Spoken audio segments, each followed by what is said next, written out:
Hi, and welcome back to my channel, anyone who's returning. And if you're new, I'm Harley, or Time Lord, or Time, whatever you want to call me. And in this video is going to be my initial first impressions of Avatar The Last Airbender, the live action Netflix show. I've only watched the first episode all the way through so far. I'm taking my watching of it kind of slow.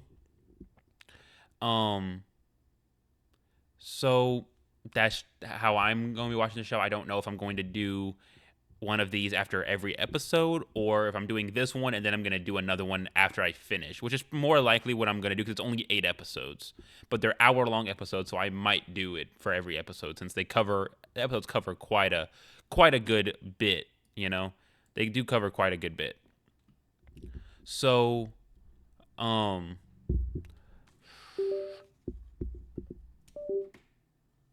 the live action Netflix the Netflix live action Avatar: The Last Airbender came out recently, and it's been getting a lot of mixed reviews, I'd say, from the general public. Although a lot of the hate that it seems to be getting seems to feel more like people just already didn't want to like it simply because it's not the original anime and also because the original creators left the project. So there's like, oh, the original creators aren't with it anymore, so it's got to be bad. And it's like, because before people were like, okay, it's a live action anime thing, but it's like it could be good. But most of the people's like thinking it could be good was just because the original creators were part of it, which is understandable because I mean, we saw how well the One Piece adaptation ended up, partially because of Oda's involvement with the entire process, and also because of how much care the showrunner and the director and whatnot, how much care and love and passion they had for the IP and the franchise and the project itself. So there's genuine concern for the Airbender, the Avatar: The Last Airbender adaptation, but from just from just initial impressions of the first episode, I'd say a lot of those worries are kind of, I think they're kind of smoothed out, or I guess not disproven, but they're kind of eased. Those worries are kind of eased away from the first episode alone. Because I mean, the set designs, the character designs, the costuming, the makeup, the acting, the writing. I mean, it's all great. It's all great. The CGI, amazing. I mean, I've seen some people trying to criticize the CGI, and it's like, are we watching the same show? Because this CGI looks amazing. Or the people trying to say that like this show makes the Shyamalan movie look good, and it's like, we those people must have not watched the Shyamalan movie, because like the choreography alone shits all over the Shyamalan movie in every way, just by the choreography alone. You know, the Zuko casting is good. The hair and everything. The scar could be a little bit more pronounced. Um, on his face, it seems very small compared to the anime's version of the scar. Um, I forget the actor's name who is playing Iroh. Let me pull that up real quick. Tar Netflix cast. Um, I mean, the Katara actress, she's doing good. The Zuko actress, he's doing good. Sokka, they're all, everyone that you see in the first episode is doing amazing. Um, Paul Sun Hyung Lee. Most people will know him from Kim's Convenience as Mr. Kim. He's great. He is great he's a great Uncle Iroh. He was the perfect casting. Now, hopefully, the show goes on long enough. I don't know if we're gonna see him get ripped like Uncle Iroh gets ripped in the anime, but it would be extremely funny. Like personally, I think it would be funny just to see him get ripped. So, we'll see. But as far as like in the first episode alone, seeing him interacting with Aang it's great, because you get those hints. He's able to or even this early on, which I think the anime you kind of got, but I think the show is kind of doing it better. They're you're getting those hints uh from Iroh of he's not he doesn't align with all of the rest of the Fire Nation's ideals and their goals. He doesn't align with them on his own. He's just going along with it for the sake of his nephew, pretty much. He's puts those hints forward in the first episode with his interactions with Aang and whatnot, just in the choice of words and all that stuff. Uh, Aang's actor, I think he does great. I think starting the show, changing the key point of all of the air nomads were all conveying or convening in the Southern Air Temple for the Comet Festival. That does make it a lot. It it both helps and kind of hurts it, because it's like it makes it more believable that like the Fire Nation was able to take out all the airbenders in one night if they're all in the same spot, and not having to be so all those soldiers can all convene in one place and whatnot, So that kind of works, but then you also run into the problem of like, if the firebenders were so worried about the airbenders and so they had to do it on the night of the comet, you've got all the airbenders in one spot. I feel like I don't know if I believe that like they would still lose in that situation, when the fact that like so many of the airbenders that we see were still absolutely smacking around some of those firebenders even with the comet's power. I just I don't know. It's kind of like a 50-50 thing. It's like it makes more sense, but then it also is like if you think about it in another way, it doesn't make sense. So that's just a little thing. But showing that at the beginning, showing the air that night, the night that the Fire Nation attacked, off the beat, like off rip in the beginning, is pretty nice. That's a good change. Seeing all of that. Uh, I think it's kind of weird that the Fire Lord was with them for the attack. I don't really see why he would have been with them per se. I don't know. He's the Fire Lord. I don't know why he'd have to be there. Um, Seeing Gyatso was a great casting as well. Gyatso was great. Who was his actor? Gyatso. Who was Gyatso? Come on, where is he? Is he not? There's no one listed as a like, at least on this like this main casting list. There's no. I don't see him listed. Okay, well, either way, the actor was great. He really did like do a good job of portraying. It's an older guy, but it's Aang's closest friend, his kind of mentor, his guide, his like moral guide, I guess, in a way. Sokka, I think he's doing great so far. He's still got the comedy. Yes, his delivery may not be the same as the anime, but I mean, a lot of Sokka's anime delivery worked so well because it was the anime format. It was through that medium of animation, so it was able to work a little better, in my opinion.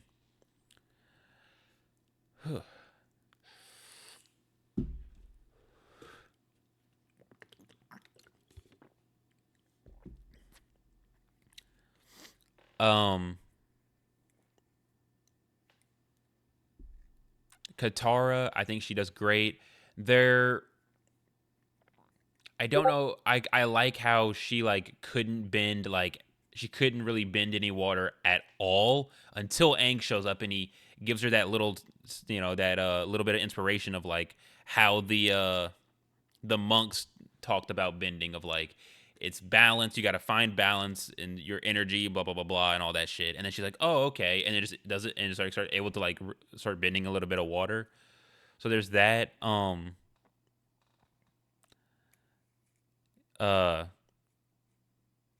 trying to think of like, there obviously there's like they do a lot of jumping.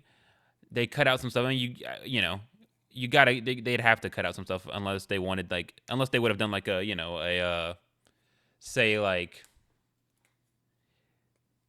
12 or more episode first season. That's the only way that they could have not cut out so much stuff. But some of the stuff that they cut out makes sense. Other stuff is like, okay, come on. Cutting out like the scene where like they're trying to go save Aang, and they're like trying to get Appa to fly, and they're trying to remember how Aang got him to fly. Well, what did he say?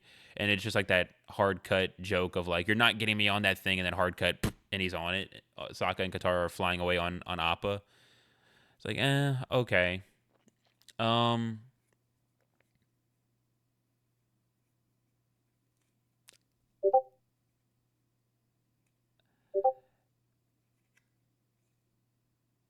um. Now the beginning of the episode was pretty cool because they we're talking about like how they set up with the Fire Nation attacking. That was because they did the diversion of like making people think that they were going to attack the Earth Nation, because that whole beginning opening scene is amazing. It's a great like great choreography, and it's a great showing of like, okay, this is what bending's gonna look like animation wise, and it's like it looks good. It's got the movement, it's got the choreography, and it's also like got the simplicity where it's not like the Shyamalan movie where they were doing 10 like 15 step moves to do one like small action of bending. It's not that fucking stupid. And I see people complaining about like, oh, they basically turned bending into magic that they can just use. It's like, no, that would also happen in the anime. Or like just the people who like lie about an early scene of like Aang gliding and say, oh, he's flying. It's just like Zahir. They ruined Zahir or whatever. And it's like, no, they didn't.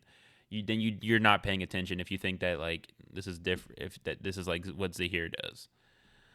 Um, let's see. They had Zuko find them just because of the light in the sky. They didn't have him find them because of the they put the Fire Nation ship that like Katara and Aang and whatnot go to and all that stuff. They placed it a lot closer to the village, so well no, because that doesn't even matter. But like but they didn't do like where the flare goes off and whatnot, where they're like exploring the thing and then a flare goes off. They didn't do that. So that was interesting change. I think it was kind of didn't really make a difference. Uh, Zuko, his design is all right. The ponytail with the hair and the ponytail just looks a little weird in the show. It's just something about it looks off. Like it doesn't look bad. It's just something about it looks off. I'm trying to see if I can find like uh a good shot of it, like not of just him sitting there with the ponytail. Let's see. Th-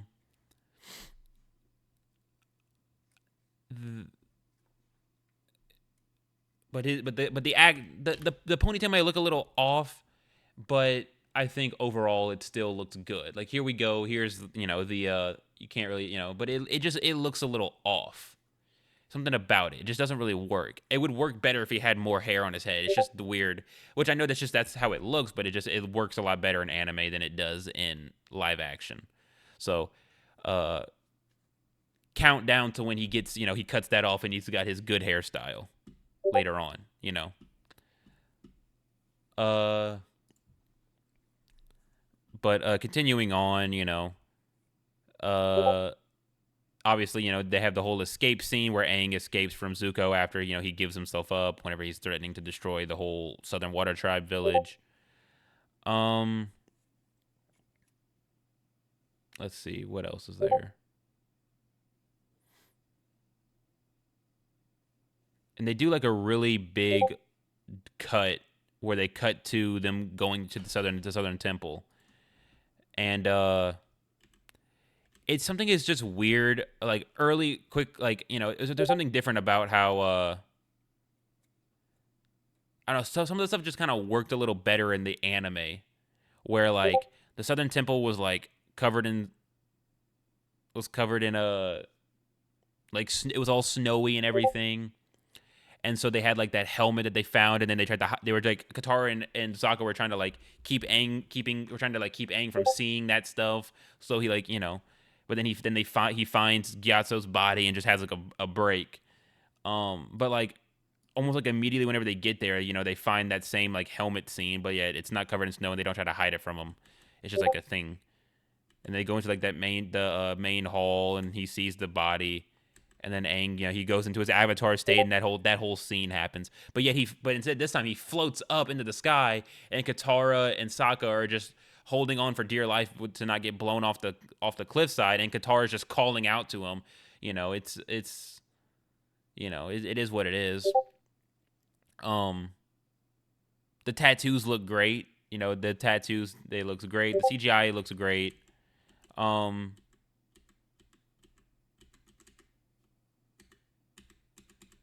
and like that's pretty much where the first episode ends.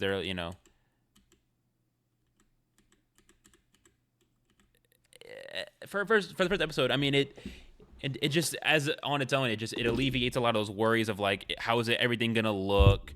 Are they gonna what's the writing gonna be like? What are the characters gonna look like? What's the action gonna look like? What's the bending gonna look like?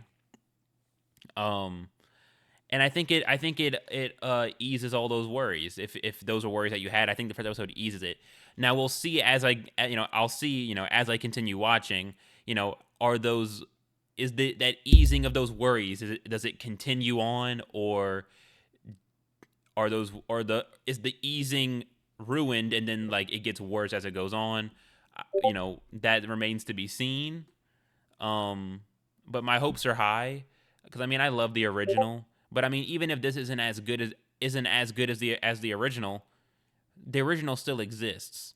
So I'm not viewing this as in comparison to the original. I'm viewing it as its own product. You know. And so far as its own product as an adaptation, it is good.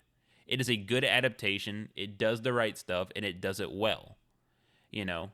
Obviously it's not if we're comparing it to let's say the One Piece adaptation. It's not as good as that, but it still is extremely good and doesn't have any there's no reason for it to be hated on because it is not bad. It is good. So, and I would as of the watching the first episode, I would absolutely recommend I would recommend it easily cuz it's good. It's a good watch. It's fun. It's enjoyable. The characters are great. All that stuff. It's that simple. First episode alone, right now my rating for it, my first impression initial rating for it is probably going to be I'd say about an 8 out of 10. I think it's great so far. Now after I finish the show and then I do another video after I watch, the rest of it and watch it and whatnot and see how the show progresses, how it continues on, if it continues on this path of being an 8 out of 10 or if it goes down or maybe it goes up and then whenever I do another video like this after watching the end of it, maybe my fucking rating goes up to like a 9 out of 10. I don't think it'll be perfect because I mean like the original is perfect, I'd say. But like I don't think it'll go to a 10 out of 10, but it might go up to a 9. It easily could. We'll just see. I've been trying to avoid spoilers of what happens later on in the show. I've been trying to avoid spoilers for it to see like what do they cover, what do they not, how are characters portrayed.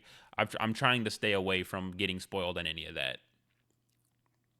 But we'll see. After I watch the second episode, we'll see if I feel like doing episode by episode reviews or if it's going to be like beginning and then after it's over, do another video talking about the whole thing and whatnot. And just my thoughts on it all. Because then that could be like a longer thing without like having to like break down and cover beat by beat what happens in the episode, But until then, if you liked it, leave a like. If you didn't, don't don't really care. Um, and till next time.